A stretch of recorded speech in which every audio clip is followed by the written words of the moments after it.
જય શ્રી કૃષ્ણ પ્રિય દર્શક મિત્રો, મારી આ યુટ્યુબ ચેનલ શ્રી હરિભક્તિ રસમાં તમારા બધાનું હાર્દિક સ્વાગત છે। આજના વિડીયોમાં આપણે વિનાયક ચતુર્થી વિશે શ્રવણ કરીશું।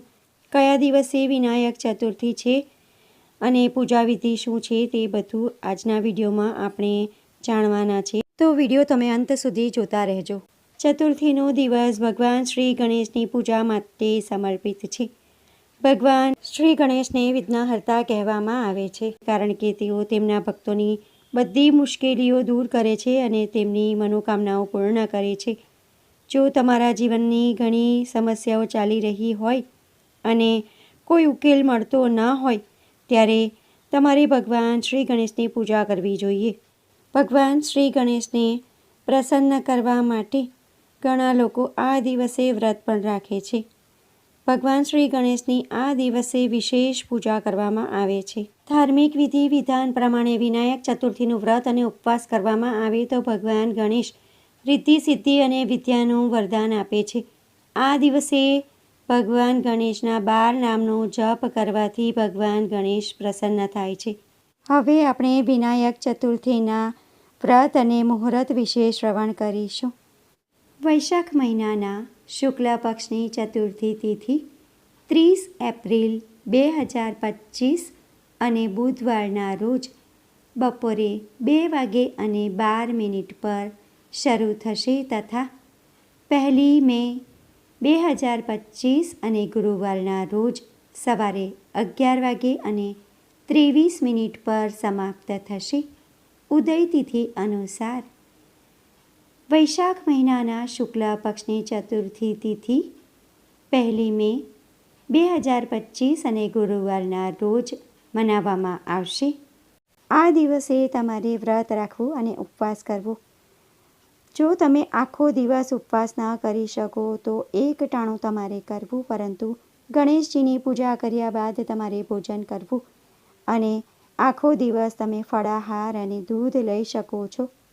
વિનાયક ચતુર્થી તિથિ ખૂબ જ વિશેષ અને મહત્વપૂર્ણ માનવામાં આવે છે। આ દિવસે ભગવાન ગણેશના મંત્રો અને સ્તોત્રોનો પાઠ કરવાથી દરેક કાર્યમાં સફળતા મળે છે।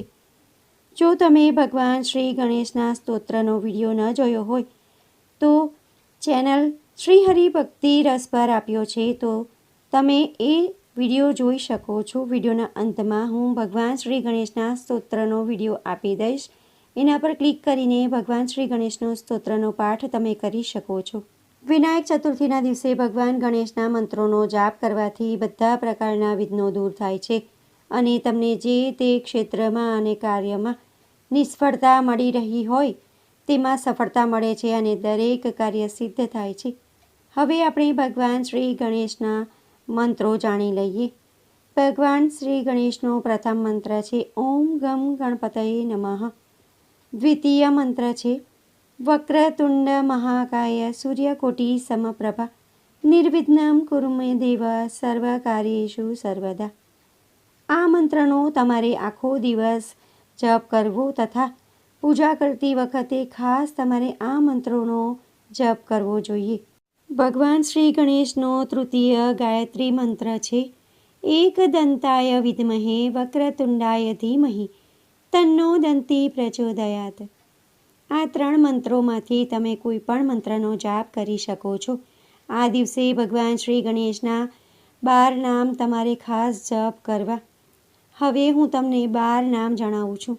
સુમુખ, એકદંત, કપિલ, ગજકર્ણક, લંબોદર, વિકટ, વિઘ્નોનો નાશ કરનાર, વિનાયક, ધૂમ્રકેતુ, ગણાધ્યક્ષ, ભાલચંદ્ર, ગજાનન। આ પ્રમાણે તમારે 12 નામનો જપ કરવો। ભગવાન શ્રી ગણેશના 12 નામના મંત્રનો પણ તમે જપ કરી શકો છો। હવે આપણે 12 નામના મંત્રો જાણી લઈએ। ઓમ સુમુખાય નમઃ, ઓમ એકદંતાય નમઃ, ઓમ કપિલાય નમઃ, ઓમ ગજકર્ણાય નમઃ, ઓમ લંબોદરાય નમઃ, ઓમ વિકટાય નમઃ, ઓમ વિઘ્નેશાય નમઃ, ઓમ વિનાયકાય નમઃ, ઓમ ધૂમ્રકેતવે નમઃ, ઓમ ગણાધ્યક્ષાય નમઃ, ઓમ ભાલચંદ્રાય નમઃ, ઓમ ગજાનનાય નમઃ, આ બાળ મંત્રનો પણ તમે જાપ કરી શકો છો. વિનાયક ચતુર્થીના દિવસે વિઘ્ન દૂર કરવાવાળા દેવતા ભગવાન શ્રી ગણેશની પૂજા કરવાનું વિધાન છે. આ દિવસે ભગવાન શ્રી ગણેશની વિધિ વિધાનથી પૂજા કરવામાં આવે તો બધા ભક્તોની ઈચ્છા પૂરી થાય છે અને કષ્ટોમાંથી છુટકારો મળે છે. સાથે જ ઘરમાં સુખ સમૃદ્ધિ આવે છે અને જીવનમાં પૈસાની કમી નથી રહેતી. ભગવાન શ્રી ગણેશની પૂજા કરવાથી ભગવાન શ્રી ગણેશ આપણા જીવનમાંથી બધા વિઘ્નો બાધાઓ દૂર કરી અને આપણા બધા કાર્યોને સિદ્ધ કરે છે. કોઈ પણ નવા કાર્યની શરૂઆત કરવાની હોય તો ભગવાન શ્રી ગણેશના દિવસે કાર્યની શુભ શરૂઆત કરી શકાય છે. ભગવાન શ્રી ગણેશને બુદ્ધિ અને વિવેકના દેવતા માનવામાં આવે છે. આ દિવસે તેમની પૂજા કરવાથી બુદ્ધિમાં વૃદ્ધિ થાય છે. ભગવાન શ્રી ગણેશની પૂજા કરતી વખતે ઓમ ગમ ગણપતે નમઃ મંત્રનો જાપ કરવાથી આપણને ખૂબ જ સુખ સમૃદ્ધિ પ્રાપ્ત થાય છે તથા મનને શાંતિ મળે છે. હવે આપણે ભગવાન શ્રી ગણેશની પૂજા વિધિ વિશે જાણી લઈએ. વિનાયક ચતુર્થીના દિવસે જે પણ વ્યક્તિ વ્રત રાખે છે તેણે બ્રહ્મ મુહૂર્તમાં ઉઠી સ્નાન કરી સ્વચ્છ કપડાં પહેરવા, સૂર્યદેવને અર્ઘ્ય આપવું, ત્યારબાદ ભગવાન શ્રી ગણેશની પ્રતિમાને એક બાજોટ પર લાલ કપડું પાથરીને તેના પર ભગવાન શ્રી ગણેશની મૂર્તિને અથવા ફોટાને સ્થાન આપવું. ત્યારબાદ શંખ વગાડીને ભગવાનનું આહવાન કરવાનું. ભગવાન શ્રી ગણેશની હાજરીમાં વ્રતનો સંકલ્પ કરવાનો. ભગવાન શ્રી ગણેશની મૂર્તિને ગંગાજળથી સ્નાન કરાવવાનું. ત્યારબાદ પંચામૃતથી સ્નાન કરાવી ફરી પાછું શુદ્ધ જળથી સ્નાન કરાવવું.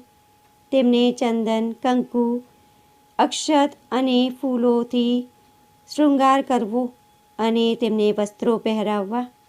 તેમને દુર્વા ખૂબ જ પ્રિય છે તેથી તેમને દુર્વા પણ અર્પણ કરવાનું. ત્યારબાદ ધૂપ દીપથી તેમને પૂજા કરવાની. દીપ પ્રગટાવી ભગવાન શ્રી ગણેશની આરતી કરવી. ભગવાન શ્રી ગણેશને મોદક ખૂબ જ પ્રિય છે, લાડુ ખૂબ જ પ્રિય છે. તેથી ભોગમાં મોદક, લાડુ, નાળિયેરનો પ્રસાદ ધરાવવો. કોઈ પણ ફળનો પ્રસાદ તમે ધરાવી શકો અથવા તો મીઠાઈનો પ્રસાદ પણ તમે ધરાવી શકો છો. ત્યારબાદ ભગવાન શ્રી ગણેશનો થાળ ગાવો અને પૂજા કરતી વખતે ભગવાન શ્રી ગણેશના મંત્રનો જાપ કરવો તથા આખો દિવસ ભગવાનનું નામ જપ કરવું. તમે ભગવાન શ્રી ગણેશના 108 નામનો પણ જપ કરી શકો છો. પૂજા પતે ત્યારબાદ પ્રસાદ અડોશ પડોશમાં વહેંચી દેવો તથા આ દિવસે દાનનું પણ ખૂબ જ મહત્ત્વ છે તો તમારે ગરીબોમાં યથાશક્તિ અન્નદાન અને વસ્ત્રદાન કરવું જોઈએ.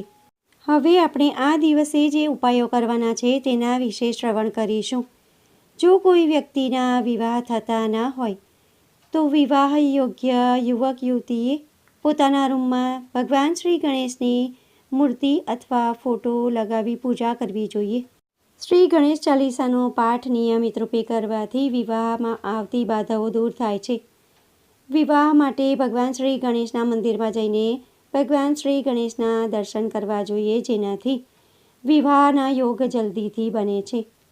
ભગવાન શ્રી ગણેશની પૂજા કરવાથી કારોબારમાં વૃદ્ધિ થાય છે. તમારી દુકાન અથવા જ્યાં તમે કાર્ય કરતા હોય ત્યાં ભગવાન શ્રી ગણેશની મૂર્તિ સ્થાપિત કરવાથી કારોબારમાં વૃદ્ધિ થાય છે. તમારા વેપાર કારોબાર દુકાનના સ્થળ પર ભગવાન શ્રી ગણેશનો યંત્ર સ્થાપિત કરવાથી ધનનો લાભ થાય છે. ભગવાન શ્રી ગણેશને હળદરનું તિલક કરવાથી કારોબારમાં સફળતા મળે છે. તો ભક્તો, આજના આ વિડીયોમાં આપણે ભગવાન શ્રી ગણેશની પૂજા કેવી રીતે થાય તે વિધિ જાણી, મંત્રો જાણ્યા અને આ દિવસનું મહત્ત્વ જાણ્યું. આ દિવસે કયા ઉપાયો કરવાના તેના વિશે પણ આપણે શ્રવણ કર્યું. આશા કરું છું કે વિડીયો તમને પસંદ પડ્યો હશે અને ઉપયોગી લાગ્યો હશે. જો તમને વિડીયો પસંદ પડ્યો હોય તો વિડીયોને લાઇક કરી બીજા બધા લોકો સુધી વિડીયોનો પ્રચાર કરજો જેથી તે પુણ્યના પણ તમે ભાગીદાર થાવ અને બીજા બધા લોકો સુધી પણ જાણકારી પહોંચી શકે. કમેન્ટમાં જય શ્રી ગણેશ જરૂરથી લખજો. ફરી મળીશું નવા વિડીયો સાથે. ત્યાં સુધી બધા ભક્તોને મારા જય શ્રી કૃષ્ણ. જય શ્રી ગણેશ. વિડીયો જોવા માટે ધન્યવાદ.